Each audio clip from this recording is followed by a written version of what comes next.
ఓం సర్వమంగళమాంగళ్యే శివే సర్వార్థసాధకే శరణ్యే త్రయంబకే గౌరీ నారాయణి నమస్తుతే.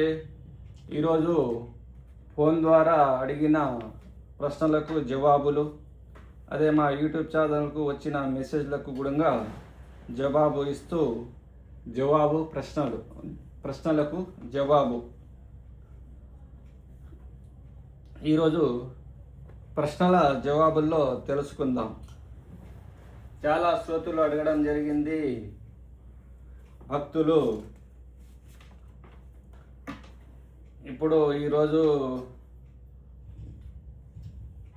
నేను నవంబర్లోనే ఒక వీడియో చేయడం జరిగింది. ఆ వీడియోలో ఏమంటే 2026లో ప్రళయము, యుద్ధాలు, అదే విమాన కూలిపోవడము, అదే ఏ గ్రహం వలన వస్తుందని చెప్పడం జరిగింది.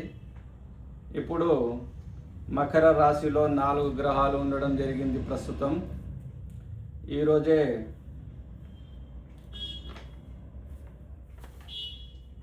అజిత్ పవార్ మహారాష్ట్ర డిప్యూటీ సీఎం విమాన ప్రమాదంలో చనిపోవడం జరిగింది. ఈ ప్రమాదాలకు కారణం ఏదైనా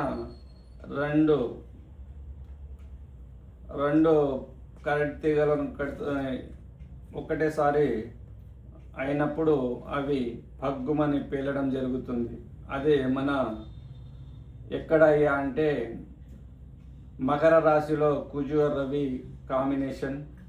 అక్కడ 4 గ్రహాలు ఉన్నాయి.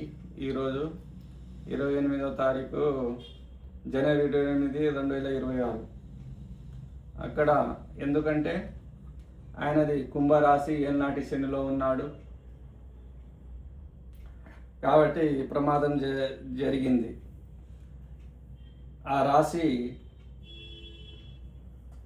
పరమ పాపగ్రహమైన శని రాశి, మకర రాశి కాబట్టి ఆ రాశిలో ఉండడం, కుజ రవి కాంబినేషన్. అప్పుడు ఏదైనా మన కాంబినేషన్ చూసినప్పుడు గుజరాత్ విమాన ప్రమాదం కూడా అప్పుడు జరిగినప్పుడు జూన్లో సేమ్ రవి కుజుల కాంబినేషన్ ఇవి ఉండడం జరిగింది.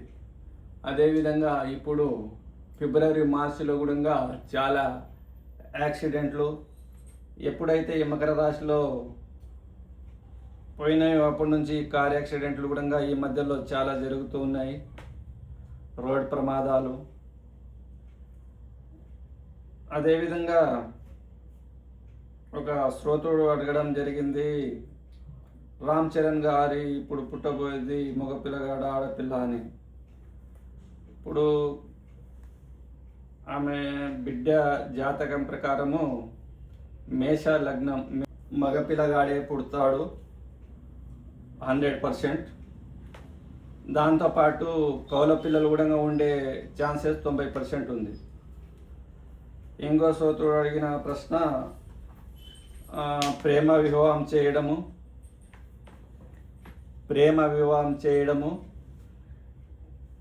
అదేవిధంగా ప్రేమ వివాహాల గురించి జాతకంలో చెప్పకూడదు, జ్యోతిషంలో ఉంటుంది ప్రేమ వివాహం గురించి, కానీ ప్రేమ వివాహం గురించి చెప్పడం మంచిది కాదు.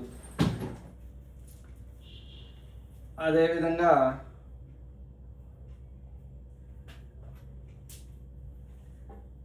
ఒక శ్రోతుడు అడగడం జరిగింది, ఇంకా వ్యాధుల గురించి వీడియో చేయాలి జ్యోతిష్యంలోని. హార్ట్ అటాక్ అయిపోయింది, క్యాన్సర్ అయిపోయింది, కిడ్నీ అయిపోయింది, తర్వాత కాలేయ వ్యాధులు ఎవరికి వస్తాయి అవి కూడా ఉంటాయి. కాలేయ, బ్రెయిన్ స్ట్రోక్ ఎవరికి వస్తుంది అవి. తర్వాత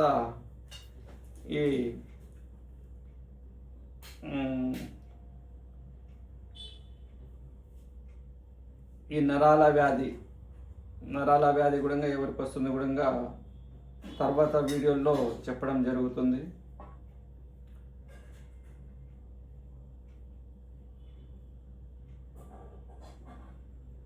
అదేవిధంగా అష్టక వర్గం గురించి చెప్పినప్పుడు అష్టక వర్గంలో ఎవరికైనా యాక్సిడెంట్ కానీ ఎవరికైనా అష్టక వర్గంలో చాలా తక్కువ బిందువులు వస్తే ఏం జరుగుతుందంటే పదవి కోల్పోవడం లేక ఆస్తి కోల్పోవడం లేక మరణాగండం రావడం జరుగుతుంది. 2024లో ఎలక్షన్ మేలో ఎలక్షన్ ఆంధ్రప్రదేశ్ ఎలక్షన్ జరిగినప్పుడు వైఎస్ జగన్ గారిది మిథున రాశి 12లో గురువు ఉన్నాడు. ఎలక్షన్ సమయానికి గురువుకు అష్టక వర్గంలో ఒక బిందువు రావడం, తర్వాత కుంభంలో శని ఉండడం వలన కుంభంలో కూడా శనికి ఒక బిందువే రావడం, సర్వాష్టక వర్గంలో కుంభంలో 20 బిందువులు రావడం, తర్వాత గురువుకు వృషభంలో 20 బిందువులే రావడం. చాలామంది జ్యోతిష్యుడు మీరు యూట్యూబ్లో చూస్తే 150-200 మంది జ్యోతిష్యులు వైఎస్ జగన్ గెలుస్తారని చెప్పడం జరిగింది. నేను ఆ రోజుల్లోనే నేను చాలామందికి చెప్పడం జరిగింది వైఎస్ జగన్ ఓడిపోతాడని. ఎందుకంటే అష్టక వర్గం మనము గెలుస్తామా లేదా, ఉద్యోగం కొడతామా లేదా, లేక మన ధన నష్టం జరుగుతుందా, ప్రాణహాని ఉందా, పదవి గండం ఉందా అనేది మనం అష్టక వర్గం వరకు తెలుసుకోవచ్చు. అవి చూసుకోవచ్చు మీరు. జగన్ గారిది 21/12/1972 2:30 AM జన్మించడం జరిగింది. అష్టక వర్గం పోయి చూడవచ్చు మీరు ఎన్ని బిందువులు ఉన్నాయని. ఇవి మన అష్టక వర్గంలో క్లియర్గా ఒక జాతకుని ఏమవుతాడు అనేది తెలుసుకోవచ్చు. అదేవిధంగా ఇప్పుడు జూన్లో కర్కాటక రాశిలో గురువు వెళ్తాడు కాబట్టి అక్కడ వైఎస్ జగన్ గారికి 8 బిందువులు రావడం, తర్వాత సింహంలో 5 బిందువులు, కన్యలో 5 బిందువులు, తులలో 6 బిందువులు ఉన్నాయి కాబట్టి ఆయన ఇంకోసారి ఈ జూన్ నుంచి పికప్ అయి వచ్చేసారి గెలిచే ఛాన్సెస్ 90% ఉంది ఇంకా సీఎంగా. ఇలా అష్టక వర్గం చూసి మనము ఎవరు గెలుస్తారు ఎవరు గెలవరు అనేది చెప్పవచ్చు.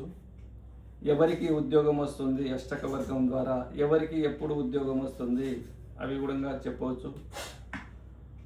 సర్వాష్టక వర్గం అష్టక వర్గం ఏ స్థాయిలో ఉంది అనేది బిందువులను లెక్కించి అతనికి ఏ గండం వస్తుంది, పదవి గండం వస్తుందా, మరణ గండం వస్తుందా, ఆస్తి నష్టం పోయే గండం వస్తుందా అని మనము విపులంగా తెలుసుకోవచ్చు జాతక విశ్లేషణ ద్వారా.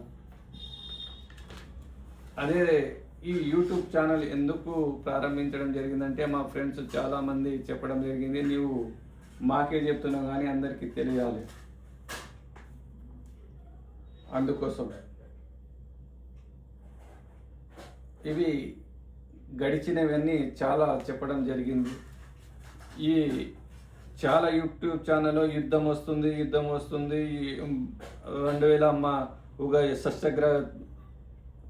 గ్రహ కూటమి తర్వాత యుద్ధం వస్తుంది ప్రళయం వస్తుంది అన్నారు కానీ ఎప్పుడు వస్తుందని ఎవ్వరు చెప్పలేదు. నేను యుద్ధం వచ్చినప్పుడు ఉక్రెయిన్ రష్యాలాగా 1 సంవత్సరం జరుగుతుందా 6 నెలలు జరుగుతుందని అందరూ అడగడం జరిగింది. మే 14వ తారీఖు వరకే జరుగుతుంది, తర్వాత జరగదు. ఎందుకంటే మే 14వ తారీఖు వరకు వృషభంలో గురువు ఉన్నాడు, తర్వాత మిథునంలో వెళ్ళిపోవడం జరిగింది. ఎప్పుడైతే శనిని గురువు పట్టుకున్నాడో శని శుభత్వాన్ని కోల్పోతాడు, అందుకోసము ఈ యుద్ధాలు అనేది జరిగింది. ఎప్పుడైతే మకరంలో శని మకరంలో గురువుని పట్టుకున్నాడో అక్కడ నీచమే, అప్పుడే కరోనా రావడం జరిగింది. కాబట్టి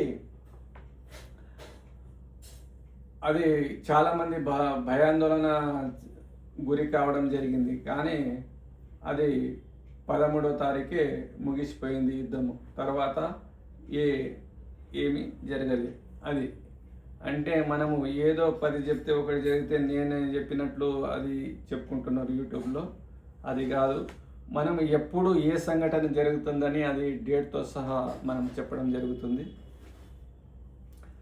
అదేవిధంగా ఇప్పుడు వచ్చే ఫిబ్రవరి 14 తర్వాత చాలా ప్రమాదాలు, అదేవిధంగా యుద్ధాలు, దేశాల మధ్య యుద్ధాలు, అగ్నిపర్వతాలు పేలడము. ఎందుకంటే ఫిబ్రవరి 14 తర్వాత రావుతో రవి కలవడము, తర్వాత మార్చి ఏప్రిల్లో శనితో కలవడము, కుజ రవి అన్ని పాపగ్రహాలు ఒకటే దగ్గర కలవడం వల్ల ఇవన్నీ జరుగుతూ ఉంటాయి. మార్చి 3వ తారీఖు కేతు గ్రహణం పడుతుంది. తర్వాత కూడా దాని ప్రభావం 6 నెలల వరకు ఉంటుంది. అప్పుడు చాలా సంచలనాలు అయ్యే సూచనలు కూడా ఉన్నాయి.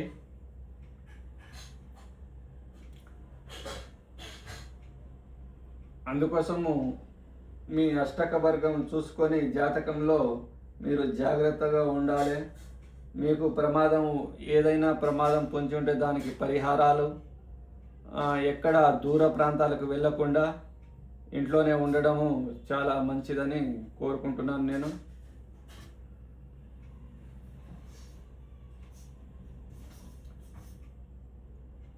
ఏల్నాటి శని, అర్ధాష్టమ శని, అష్టమ శని నడుస్తున్న జాతకులు మీ సర్వ అష్టక వర్గం, శని అష్టక వర్గంలో మీకు ఆ రాశిలో ఎన్ని బిందువులు ఉన్నాయో చూసుకొని ఎక్కడన్నా దూర ప్రయాణాలు చేసేటప్పుడు ఎక్కువ బిందువులు ఉంటే చేయండి, తక్కువ బిందువులు ఉంటే ఇంట్లోనే ఉండండి. అది ఈరోజు అజిత్ పవార్ గారికి జరిగినట్లు అవి జరుగుతూ ఉంటాయి. ఎందుకంటే ఏళ్ళనాటి శని, అర్ధాష్టమ శని, అష్టమ శనిలో ఆ బిందువులు తక్కువ వచ్చినప్పుడు. కాబట్టి